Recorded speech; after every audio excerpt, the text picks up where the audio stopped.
ஆவியின் பட்டயம் இது கிறிஸ்துவின் வசனம். ஆவியின் பட்டயம் கிறிஸ்துவின் வசனம் நித்திய ராஜ்ய புது வாழ்வு வழங்கும். ஆவியின் பட்டயம் நித்திய ராஜ்ய புது வாழ்வு வழங்கும். ஆவியின் பட்டயம்.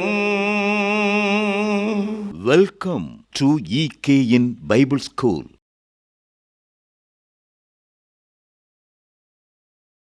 கர்த்தராகிய இயேசு கிறிஸ்துவின் நாமத்தினாலே EKN பைபிள் ஸ்கூலுடைய மாணவர்களாய் இந்த பாடங்களை கவனித்து கொண்டிருக்கிற அருமையானவர்களே, உங்களை வாழ்த்துவதில் நான் மிகவும் சந்தோஷப்படுகிறேன். மீண்டும் வேத வாக்கியங்களோடு உங்களை சந்திப்பதிலே தேவன் எனக்கு கொடுத்த இந்த சந்தர்ப்பத்திற்காக தேவனுக்கு நான் துதிகளையும் ஸ்தோத்திரங்களையும் ஏறெடுக்கிறேன். அன்பானவர்களே, இந்த EKN பைபிள் ஸ்கூல் மூலமாக வேதாகமத்தின் அடிப்படை சத்தியங்களை நான் உங்களோடு கூட பேசி கொண்டு வருகிறேன். நீங்களும் அநேகர் இதை உன்னிப்பாக கவனிக்கிறீர்கள். எனக்கு உங்களுடைய கைபேசி மூலமாக தொடர்பு கொண்டு அநேகர் உற்சாகப்படுத்துகிறீர்கள்.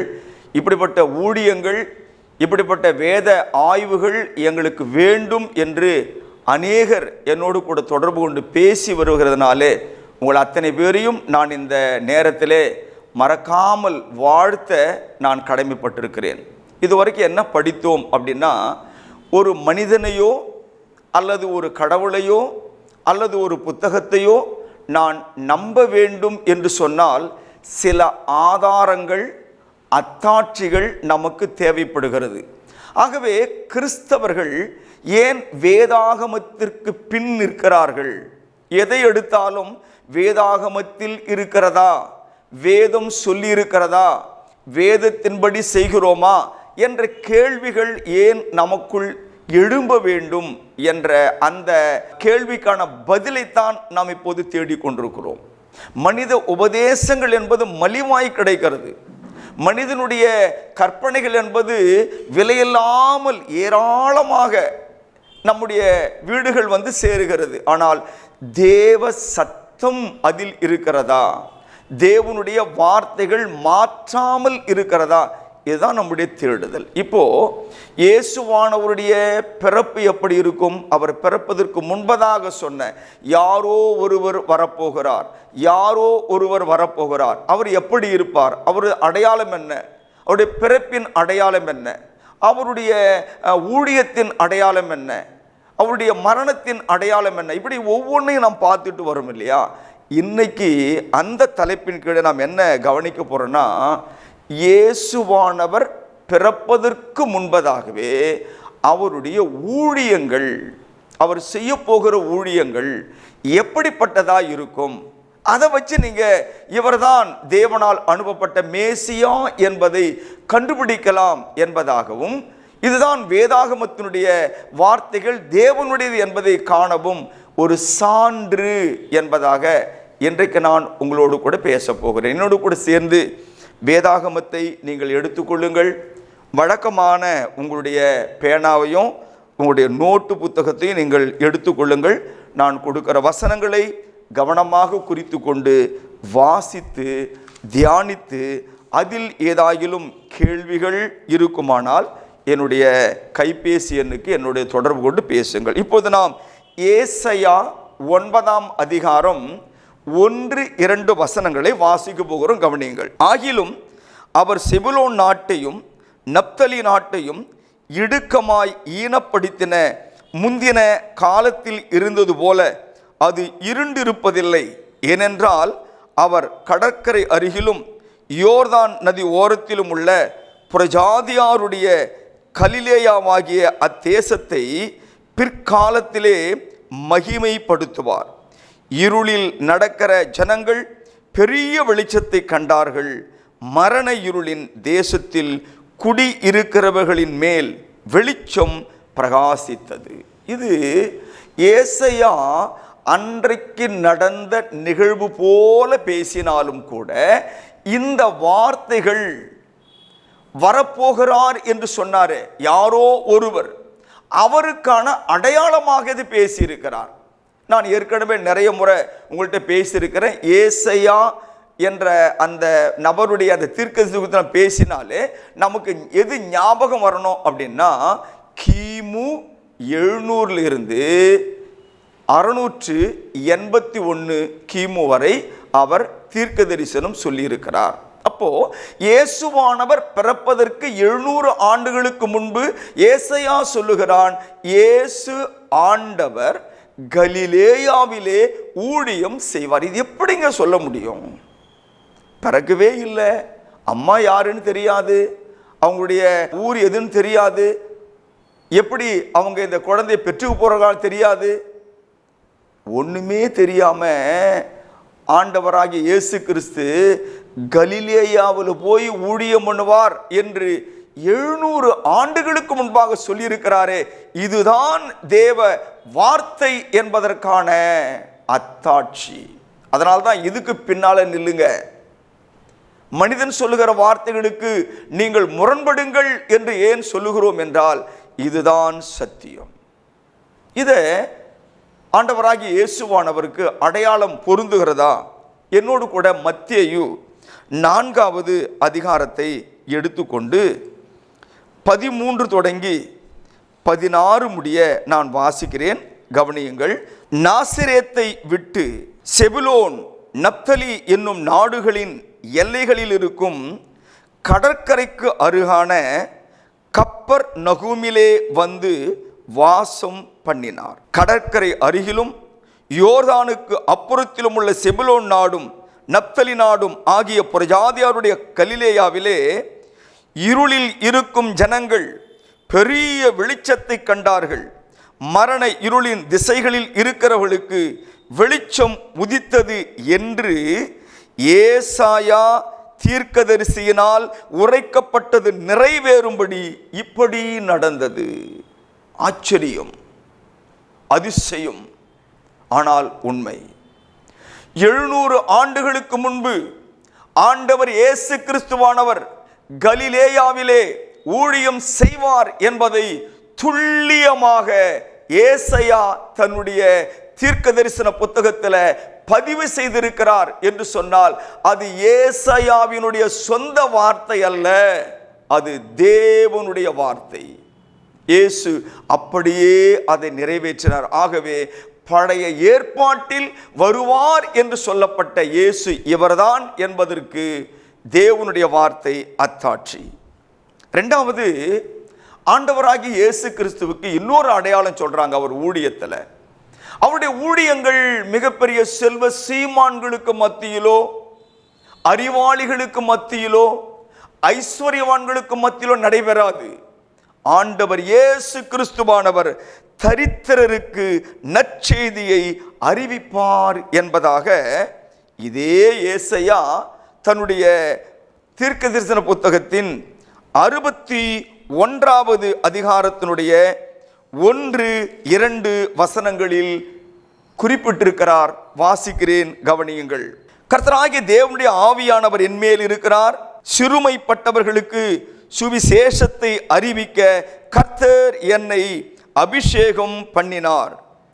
இருதயம் நொறுகுண்டவர்களுக்கு காயம் கட்டுதலையும், சிறைப்பட்டவர்களுக்கு விடுதலையும், கட்டுண்டவர்களுக்கு கட்டவிழ்தலையும் கூறவும், கர்த்தருடைய அனுக்கிரக வருஷத்தையும் நம்முடைய தேவன் நீதியை சரிக்கட்டும் நாளையும் கூறவும், துயரப்பட்ட அனைவருக்கும் ஆறுதல் செய்யவும் என்று அதனுடைய கீழே சில வசனங்கள் போய்கொண்டிருக்கிறது.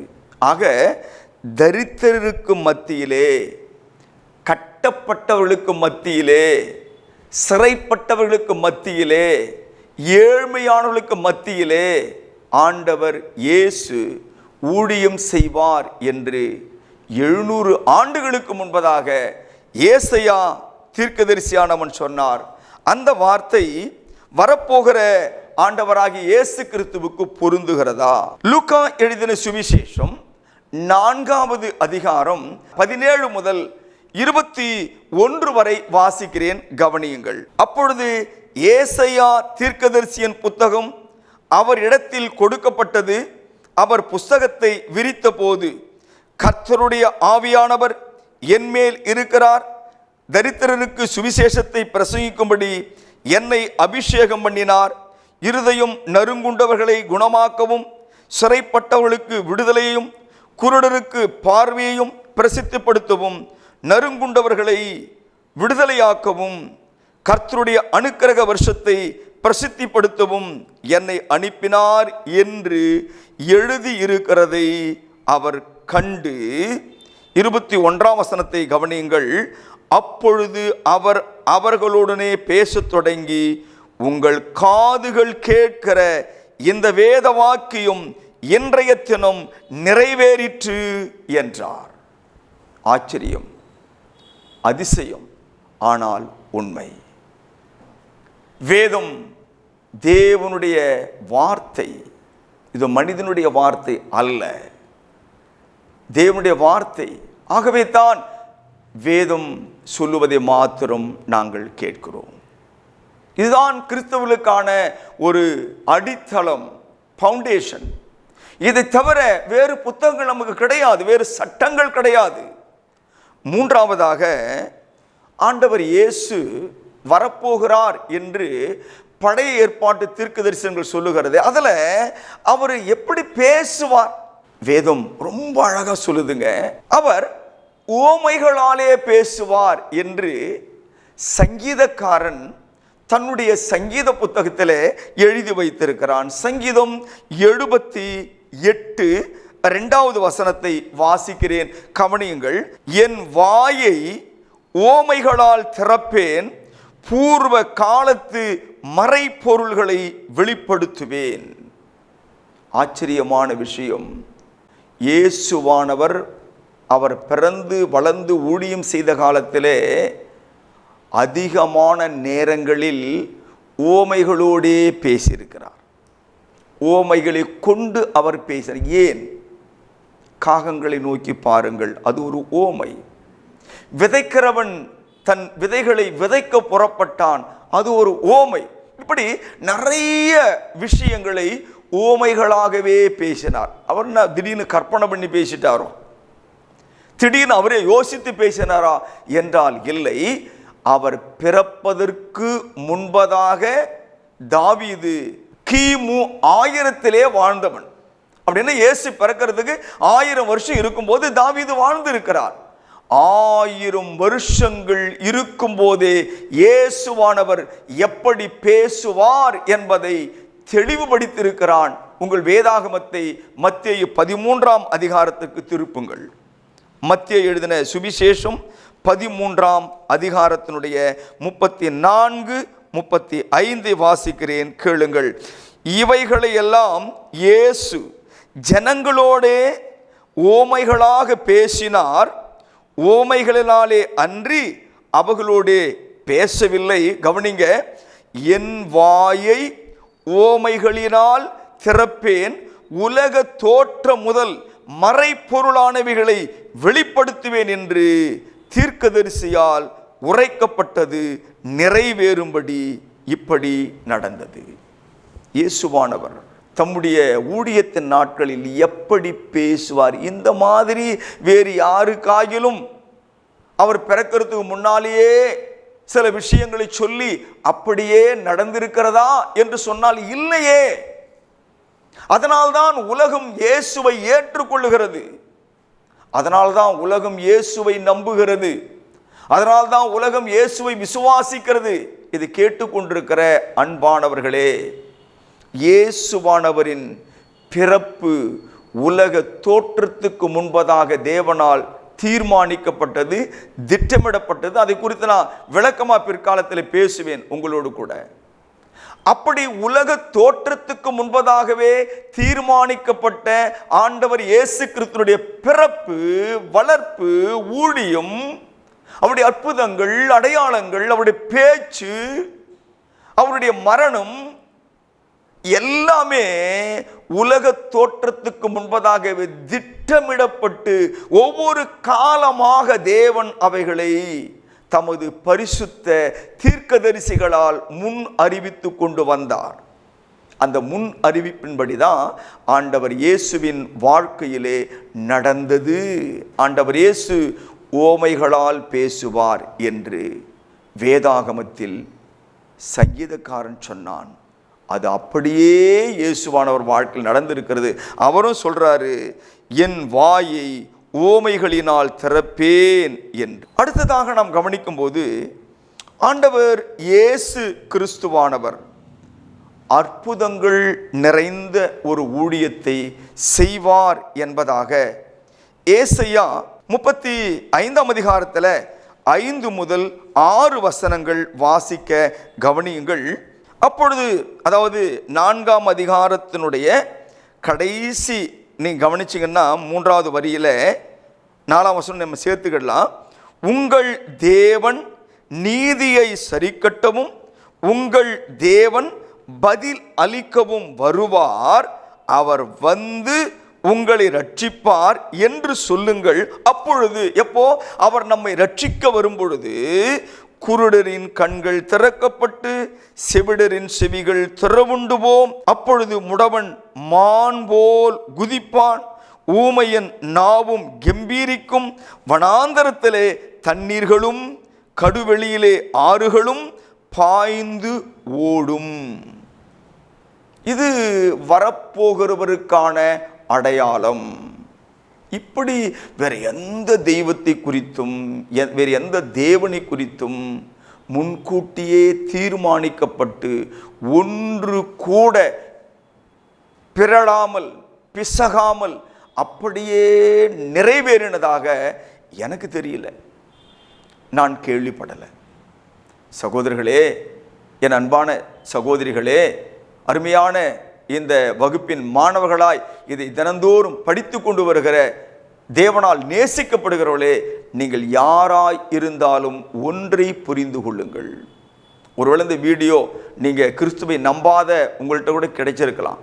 நீங்கள் பார்க்கும்போது ஒரு விஷயத்தை புரிந்து கொள்ளுங்கள், இவ்வளவு தீர்க்கமான ஒரு செய்தி, முன்கூட்டியே சொல்லப்பட்ட செய்தி நிறைவேறி இருக்கிறதா? வாங்க புதிய ஏற்பாட்டில் போகலாம். மத்தேயு 11ஆம் அதிகாரம் 4-5 வசனங்களை நான் வாசிக்கிறேன், கவனிங்கள். 11ஆம் அதிகாரம் 4-5 வசனங்கள். இயேசு அவர்களுக்கு பிரதியுத்தரமாக, நீங்கள் கேட்கிறதையும் காண்கிறதையும் யோவானிடத்தில் போய் அறிவியுங்கள். குருடர் பார்வை அடைகிறார்கள், சப்பானிகள் நடக்கிறார்கள், குஷ்டரோகிகள் சுத்தமாகிறார்கள், செவிடர் கேட்கிறார்கள், மரித்தோர் எழுந்திருக்கிறார்கள், தரித்திரருக்கு சுவிசேஷம் பிரசங்கிக்கப்படுகிறது. அதாவது யோவானுடைய சீஷர்கள் இயேசுவினிடத்தில் வந்து, ஐயா, பழைய ஏற்பாட்டில் ஒருவர் வரப்போகிறார் வரப்போகிறார் வரப்போகிறார் என்று சொல்லப்பட்டிருக்கிறது. அப்படி வரப்போகிறார் என்று சொல்லப்பட்டவர் நீங்க தானா, இல்லை வேறு யாராயிலும் வருவதற்கு நாங்கள் காத்திருக்க வேண்டுமா என்று யோவான் ஸ்நானகன் உங்கள்கிட்ட கேட்க சொன்னாரியா அப்படின்னு கேட்டாங்க. இதை நீங்கள் எங்கே வாசிக்கலாம் என்று சொன்னால், மத்தேயு 11ஆம் அதிகாரத்தில் 3ஆம் வசனம் சொல்லுகிறது, வருகிறவர் நீர்தானா அல்லது வேறே ஒருவர் வர காத்திருக்க வேண்டுமா என்று அவரிடத்தில் கேட்கும்படி அனுப்பினான். கவனிக்கிறீங்களா? அப்போ வருகிறவர் என்று பழைய ஏற்பாடு சொல்லுகிறது நீர்தானா அப்படின்னா இயேசு என்ன பதில் சொன்னாமா? நான் தான்ப்பா அப்படின்னு சொல்லலை. அதுக்கு பதிலாக என்ன சொன்னாரு? வருகிறவருக்கு ஒரு அடையாளம் சொன்னாங்க இல்லையா? குருடர் காண்பார்கள், முடவர் நடப்பார்கள், ஊமையர் பேசுவார்கள், மரித்தவர் உயிரோடு எழுந்திருப்பார் சொல்லியிருக்காங்க இல்லையா? அது இப்போது நடந்து கொண்டிருக்கிறது, நடந்து கொண்டிருக்கிறது. அற்புதங்கள்லாம் உங்களுக்கு தெரியும். அதை சொல்லி நான் என்னுடைய நேரத்தை அங்கே கழிக்க விரும்பலை. பாடத்தின்படி என்னுடைய பாடத்தை நடத்தி கொண்டு போய் இயேசு செய்த அற்புதங்கள் அடையாளங்கள் எல்லாமே நாம் தெரிஞ்சது தானே. ஆக இயேசுவானவர் தான் வருகிறவர் என்பதை இந்த வேத வாக்கியங்கள் உறுதிப்படுத்துகிறதுனாலே இது மனிதனுடைய வார்த்தை அல்ல, இது தேவனுடைய வார்த்தை. ஆகவே தான் அன்பானவர்களே, இந்த வார்த்தையை இந்த உலகம் நம்ப வேண்டும், ஏற்றுக்கொள்ள வேண்டும். இதிலே சொல்லப்பட்ட இயேசுவை விசுவாசிக்க வேண்டும் என்று எங்குமுள்ள மனுஷர்கள், ஜாதிகள் ரட்சிக்கப்பட வேண்டும் என்று தேவன் விரும்புவதற்கான காரணம் இது மனித சத்தம் அல்ல, இது தேவ சத்தம். புரிந்து கொள்ளுங்கள். அடுத்ததாக ஆண்டவராகிய இயேசு கிறிஸ்து தேவனுடைய வீட்டின் மேல் வைராக்கியம், தேவனுடைய வீட்டின் மேல் வைராக்கியமாய் இருப்பார் என்று சங்கீதங்களின் புத்தகம் 69 சங்கீதம் 9வது வேத வசனத்திலே வாசிக்கிறோம். உம்முடைய வீட்டை குறித்து உண்டான பக்தி வைராக்கியம் என்னை பட்சித்தது, உம்மை நிந்திக்கிறவர்களுடைய நிந்தனைகள் என் மேல் விழுந்தது. உம்முடைய வீட்டை குறித்து உண்டான பக்தி வைராக்கியம் என்னை பட்சித்தது. இது இயேசுவானவர் பிறப்பதற்கு முன்பாக கிமு 1000 எழுதப்பட்ட வார்த்தை. இந்த அடையாளம் இயேசுவுக்குள் நடந்ததா அப்படின்னு பார்த்தீங்கன்னா, யோவான் எழுதின சுவிசேஷம் 2வது அதிகாரத்துக்கு நீங்கள் திருப்புங்க உங்கள் பைபிளை. 17ஆம் வசனத்தை நான் வாசிக்கிறேன். அப்பொழுது உம்முடைய வீட்டை குறித்து உண்டான பக்தி வைராகியம் என்னை பட்சித்தது என்று எழுதியிருக்கிறதை அவருடைய சீஷர்கள் நினைவு கூர்ந்தார்கள். எங்கே எழுதியிருக்குது? சங்கீதங்களின் புத்தகத்தில் உம்முடைய வீட்டை குறித்த பக்தி வைராக்கியம் என்னை பட்சித்தது என்று எழுதியிருக்கு இல்லையா? அந்த வார்த்தைகளை சீஷர்கள் நினைவு, அதாவது அந்த வார்த்தை நிறைவேறும்படி இது நடந்து கொண்டிருக்கிறது. உங்களுக்கு தெரியும் இது எங்கே நடக்குதுன்னு. தேவாலயத்தில் இயேசுவானவர் போகும்போது அங்கே விற்பவர்கள் வாங்குகிறவர்கள் ஒரு வியாபார ஸ்தலமாகவே தேவாலயத்தை மாற்றும்போது அவர் ஒரு சாட்டை எடுத்து அடித்து பலகையெல்லாம் கவிழ்த்து போட்டான்னு சொல்லுது இல்லையா? அது ஏன் அதை செய்தார் அப்படின்னா, பழைய ஏற்பாட்டில் வரப்போகிறவர் குறித்த ஒரு அடையாளமாக இது எழுதி வைத்திருக்கிறது. இது யார் செய்கிறாரோ அவர் தான்பா தேவனால் அனுப்பப்பட்ட இயேசு கிறிஸ்து, மேசியா என்பதின் அடையாளம். இதை நான் உங்களுக்கு எப்படி நடத்திட்டு இருக்கிறேன்னா, தேவனுடைய வார்த்தை வேதாகமம் என்பதற்கு அடையாளம். அடுத்ததாக நம்முடைய ஆண்டவராகிய இயேசு கிறிஸ்து ராஜாவாக கழுதையின் மேலும் கழுதை குட்டியின் மேலும் வருவார் என்பதாக நமக்கு சகரியா என்கிற ஒரு தீர்க்கதரிசியானவர் 9வது அதிகாரத்தில் 9ஆம் வசனத்தில் சொல்லியிருக்கிறார். வாசிக்கிறேன், கவனியுங்கள். சியோன் குமாரத்தியே மிகவும் களிக்கூறு, எருசலேம் குமாரத்தியே கம்பீரி, இதோ உன் ராஜா, அண்டர்லைன் பண்ணுங்க, இதோ உன் ராஜா உன் இடத்தில் வருகிறார், அவர் நீதி உள்ளவரும் ரட்சிக்கிறவரும் தாழ்மையுள்ளவரும் கழுதையின் மேலும் கழுதை குட்டியாகிய மரியின் மேலும் ஏறி வருகிறவராய் இருக்கிறார் என்று சகரியா ரொம்ப தெளிவாக எழுதி வைத்திருக்கிறார். இங்கே இயேசுவானவருடைய அடையாளமாக பேசப்படுகிற போது வேதம் என்ன சொல்லுகிறது? உங்கள் ராஜா வராருப்பா. உங்களுக்கு ஒன்று ஞாபகம் இருக்கா? தாவீது தன் குமாரனாகிய சாலமோனை ராஜாவாக அபிஷேகம் பண்ணும்போது அவன் தாவீதினுடைய கழுதையின் மேல் ஏறி அந்த எருசலேமிலே பவனி வந்தான் என்று வேதம் நமக்கு சொல்லுகிறது. ஆனால் கழுதையின் மேல் அவர் வருவார் என்று அவர் பிறப்பதற்கு முன்பதாக கிமு 520 சகரியா என்பவர் வாழ்ந்தார். அதாவது இவர்கள் எல்லாம் பாபிலோனில் அடிமைப்பட்டு போய் 70 ஆண்டுகள் அங்கே வாழ்ந்து அவங்க மீண்டும் எருசலேமில் இருக்கக்கூடியதான தருணம்.